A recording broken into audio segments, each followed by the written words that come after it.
नमस्कार, स्वागत है आपका हमारे आचार्य यागेंद्र मिश्रा चैनल पर। नवरात्रि में खाना है आपको 3 चीज़। दोस्तों, सच्चे हृदय से कमेंट बॉक्स में लिखें जय माता दी। माता रानी आपके सभी कष्टों को समाप्त करे, आपकी झोली खुशियों से सदैव भरी रहे। दोस्तों, आपको बता दें कि इस बार माता रानी हाथी की सवारी पर पृथ्वी लोक पर पधारेंगी और भक्तों के कष्टों को दूर करेंगी। जब जब माता रानी हाथी पर सवार होकर आती हैं, तब धरती पर फूल खिलते हैं और वर्षा होती है तथा हरियाली की उत्पत्ति होती है और जीवन सुगम हो जाता है। इस बार की नवरात्रि बहुत ही शुभ और मंगलकारी मानी जा रही है। इस बार शारदीय नवरात्रि 26 सितंबर दिन सोमवार को शुरू होकर और इसका समापन 5 अक्टूबर दिन बुधवार को होगा। ऐसे में 5 अक्टूबर दिन बुधवार को ही दुर्गा विसर्जन होगा। दोस्तों, नवरात्रि की अष्टमी और नवमी तिथि पर कन्या पूजन का विधान है। इस बार महाअष्टमी तिथि 3 अक्टूबर 2022 यानी कि सोमवार है और नवमी तिथि 4 अक्टूबर 2022 दिन मंगलवार को है। ऐसे में आप अष्टमी और नवमी को इन दोनों तिथियों में कन्या पूजन अवश्य ही करें। साथ ही साथ नवरात्रि में 3 चीज़ जरूर खा लें। शास्त्रों में 9 दिन की नवरात्रि को बहुत ही शुभ और मंगलकारी माना जाता है और वहीं 8 दिनों की नवरात्रि को अच्छा नहीं माना जाता। ऐसे में 10 दिनों की नवरात्रि बहुत ही शुभ मानी गई है। शास्त्रों के अनुसार नवरात्रि के दिनों में माता रानी का पूजन करने से, कन्या पूजन करने से माँ का अभय वरदान मिलता है और आप के घर में माता का निवास भी होता है। श्रीधर जैसे सच्चे हृदय वाले कोमल व्यक्ति के सभी संकटों का निवारण माँ शीघ्र करती हैं। माँ की उपासना से विनम्रता का विकास होता है।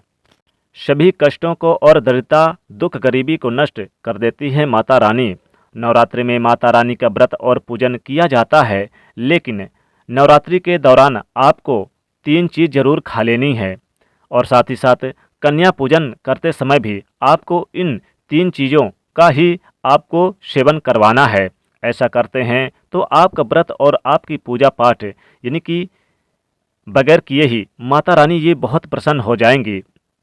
जितना कि आप इस नवरात्रि में कोई भी शुभ कार्य या कोई भी काम करते हैं तो आपको वो तो करना ही, साथ ही साथ कन्या पूजन भी करना है, लेकिन आपको ये 3 चीज़ जरूर खा लेनी है। नवरात्रि में जैसे छोटी कन्याओं को माता रानी का स्वरूप माना जाता है, कन्याओं को भोग लगाया जाता है, उन्हें प्रसन्न किया जाता है और बदले में आशीर्वाद मांगा जाता है। कन्याओं को प्रसन्न करने के लिए गिफ्ट आदि उपहार वगैरह दिए जाते हैं। अगर आप कन्याओं को भेंट दे रहे हैं और उन्हें अपने घर पर बुलाकर उन्हें कुछ खिला पिला रहे हैं तो इन 3 चीज़ को ज़रूर आप खिला दें। दोस्तों, बताना चाहेंगे कि आपको नवरात्रि में लहसुन प्याज का सेवन नहीं करना है।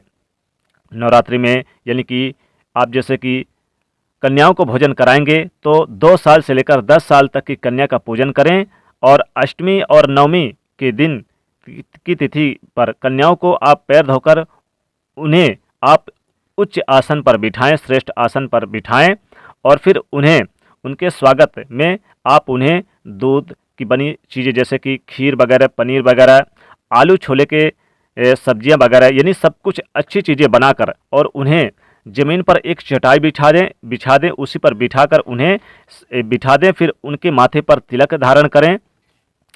कन्याओं की थाली में आप यानी कि विशेष तौर पर यानी कि परोसे खीर, पूड़ी, हलवे पूड़ी वगैरह खिलाएं। दोस्तों, इस दिन कन्याओं को यानी कि उनकी पसंद की चीज़ें जैसे कि खीर वगैरह भी खिला सकते हैं और हलवे पूड़ी खिला सकते हैं, माँ को बहुत पसंद है। लेकिन दोस्तों, बता दें कि जैसे कि इसमें बहुत सारे लोग व्रत रखते हैं। नवरात्रि में कुछ लोग व्रत रखते हैं, कुछ लोग व्रत नहीं रखते हैं। तो जैसे कि इस दिन आप जैसे कि व्रत नहीं रखते हैं तब भी आपको खीर बना के खा लेनी है और खीर में आपको 2 लौंग 2 इलायची ज़रूर डाल देनी है। और दोस्तों, जो लोग व्रत यानी कि करते हैं उनको भी इस दिन जैसे बहुत सारे लोग फलाहार करते हैं तो फलों में आपको लाल वाला अंगूर मिल जाए या लाल फल में सेव या फिर अनार भी है तो ये आपको ज़रूर खा लेनी चाहिए। लेकिन दोस्तों, भूल कर भी आप लोगों को एक बात ध्यान रखनी है कि लहसुन प्याज से बनी चीज़ें नवरात्रि में भूल कर भी ना खाएं। जैसे कि इस नवरात्रि में आपको कुमड़े की सब्जी वगैरह ना खाएं, और साथ ही साथ आप जैसे कि पत्ते वाली गोभी भी ना खाएं, और आपको जैसे कि लौकी वगैरह ना खाएं। अगर आप व्रत कर रहे हैं तो व्रत में आप यानी कि सेंधा नमक का प्रयोग कर सकते हैं, या फिर आप दूध से बनी चीज़ें खा सकते हैं। साबूदाने की खीर बना के खा सकते हैं। खीर आपको साबूदाने की ही बना के खानी चाहिए। माता रानी इससे बहुत ज़्यादा प्रसन्न होती हैं, अत्यधिक प्रसन्न होती हैं और कष्टों को दूर कर देती हैं। नवरात्रि का पावन पर्व चल रहा है और ये बहुत ही ज़्यादा शुभ और मंगलकारी है। आपको नवरात्रि में 3 चीज़ खा लेनी है। पहली बात तो आपको साबूदाने से बनी खीर खा लेनी है। दूसरी चीज़, आपको लौंग इलायची ज़रूर आपको खानी है, यानी कि प्रत्येक नवरात्रि के दिनों में आपको लौंग इलायची ज़रूर खानी है। ये माता रानी की सबसे प्रिय वस्तु है। और साथ ही साथ लाल फल अगर आपको मिले, क्योंकि जो लोग व्रत रखते हैं वो लाल फल, अनार, सेव या फिर लाल वाला अंगूर मिल जाए तो वो उसका सेवन करें इस नवरात्रि में। लेकिन भूलकर भी आपको सब्जी में जैसे कि लहसुन प्याज से बनी सब्जियां ना खाएं। भूलकर भी आप लहसुन प्याज से बनी चीज़ें बिल्कुल ना खाएं। बहुत से लोग कन्याओं को बुलाते हैं, खिलाते हैं और कुरकुरे वगैरह दे देते हैं, ऐसा ना करें। या फिर आप अपने घर पर ही जैसे कि आप बैगन की सब्जी ना बनाएं, बैगन वगैरह, कुमड़ा वगैरह बिल्कुल ना बनाएं। मीट अंडे का, या फिर अगर आपके घर में लहसुन प्याज है भी तो उसे बाहर कर दें। नवरात्रि के दिनों में ये वर्जित होता है। माता इनसे रुष्ट हो जाती हैं, नाराज हो जाती हैं। तो नवरात्रि में अगर माता रानी को प्रसन्न करना चाहते हैं, अपने घर में बुलाना चाहते हैं, तो आपको 3 चीज़ ज़रूर खा लेनी है। खीर बना के खाने से माँ बहुत जल्द प्रसन्न होती हैं। साबूदाने की खीर बनाएं, और साथ ही साथ आपको लाल फल का सेवन कर लेना है। जो लोग व्रत रखते हैं, बहुत से लोग यानी कि निर्जला व्रत रखते हैं, लेकिन बहुत सारे लोग क्या करते हैं कि एक टाइम यानी कि व्रत रखकर शाम के समय भोजन, एक दिन में एक बार भोजन ग्रहण करते हैं। उनके लिए पक्का भोजन जैसे कि पूड़ी वगैरह, पूड़ी बना के खा सकते हैं। आप रोटी वगैरह मत खाइएगा, पूड़ी बनाकर खाइएगा और खीर बना लीजिए, साबूदाने की खीर बना लीजिए। और आप फलों में जैसे कि सेव वगैरह ले लीजिएगा, लेकिन सेव लाल होना चाहिए। अनार खा सकते हैं, लाल वाला अंगूर खा सकते हैं, लेकिन आपको इस दिन नाशपाती का सेवन भी नहीं करना है।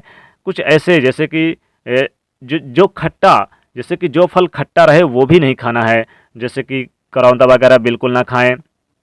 खासकर आपको शाम के समय यानी कि विशेषकर पक्का भोजन पूड़ी ही बनाकर खाएं, खीर वगैरह बनाकर ही खाएं।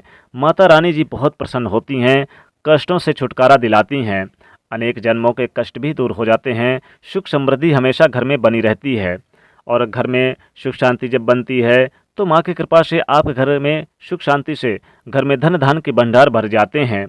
दोस्तों, माँ को समर्पित यह शारदीय नवरात्रि का पावन पर्व चल रहा है। दोस्तों, ये 26 सितंबर से 5 अक्टूबर तक चलेगा।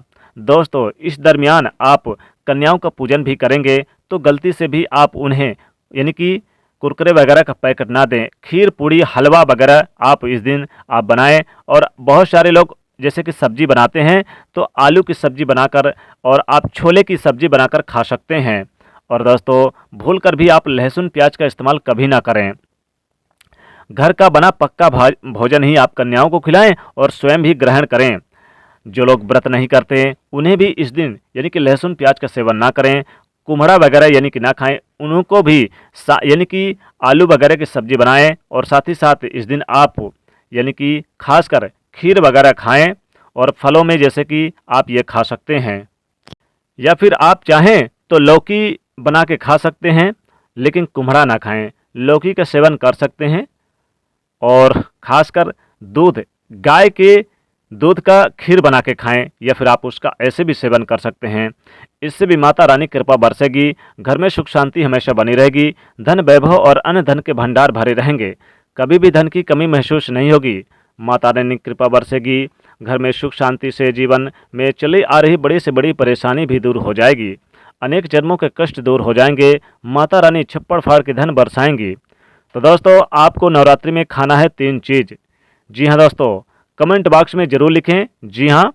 और दोस्तों, साथ जय माता दी। साथ ही वीडियो को लाइक करें, शेयर करें और चैनल को सब्सक्राइब करिएगा। जय माता दी।